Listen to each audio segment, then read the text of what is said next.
Avec vous, Monsieur Stollery, nous allons revenir sur ces 3 mesures que le gouvernement a Oui. prises. Auparavant, je vous propose d'entendre un témoignage, celui d'un travailleur immigré, et qui ne pense pas, lui, que les mesures que vous avez prises vont résoudre les problèmes du Oui. chômage en France. Volontiers. Je ne pense pas que ce soit les travailleurs immigrés justement qui enlèvent des emplois aux travailleurs français. Au contraire, il y a une solidarité qui existe entre les travailleurs français et les travailleurs immigrés. Mais c'est pas, on les a ramenés pour les faire travailler dans un but bien déterminé. Et maintenant, qui ne servent plus à rien, ils servent quand même parce qu'il y aura des emplois que certains Français ne pourront pas faire. On aura toujours besoin des émigrés, mais on ne peut Quels pas... sont les emplois, à votre avis, que les émigrés continueront à tenir? Les travaux du bâtiment, les travaux de voirie, tout ce qui est manuel et harassant, généralement, c'est les emplois qu'ont les émigrés. Alors, Monsieur Stollery, les mesures que le gouvernement a prises vont-elles créer des emplois? Combien d'emplois? Et pour quelle catégorie d'emplois? Mais je n'ai jamais dit que ces mesures allaient résoudre immédiatement le problème de l'emploi. Mais ce n'est pas possible d'accepter ce qui vient d'être dit, à savoir qu'il doit y avoir des emplois réservés que les Français ne peuvent ou ne veulent pas faire et qui sont réservés aux immigrés, comme le disaient les emplois manuels. Au contraire, nous devons revaloriser ces tâches pour que tous ces emplois soient accessibles, n'est-ce pas? L'indépendance, c'est quand on n'a pas besoin de qui que ce soit. C'est ça l'indépendance nationale, et ce n'est pas la peine de crier cocorico à l'extérieur lorsqu'on n'est pas capable de vider les poubelles chez soi.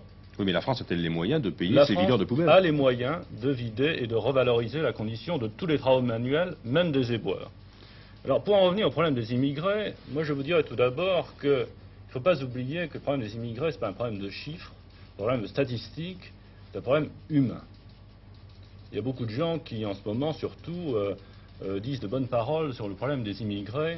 Moi, je ne dis pas de bonnes paroles, mais j'y consacre mon temps, j'y consacre mes efforts. Je fais la politique du logement pour les immigrés.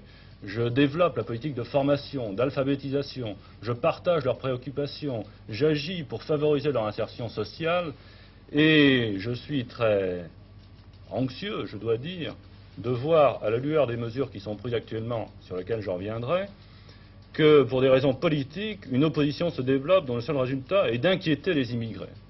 Il faut faire attention à cela parce que c'est un problème humain et on ne fait pas joujou pour des raisons politiques avec les immigrés. Mais justement, Monsieur le Ministre, un autre reproche est fait au gouvernement. A-t-on le droit de renvoyer ainsi les travailleurs qui étaient en France depuis très longtemps? Il ne s'agit pas d'un renvoi. Certains depuis 2 ou 3 générations. Écoutez cet autre témoignage. Il ne s'agit pas d'un renvoi. On a assisté à la première vague d'immigration parce qu'on a eu besoin de soldats pour combattre, si vous voulez, lors de la Première Guerre mondiale, lors de la Deuxième Guerre mondiale.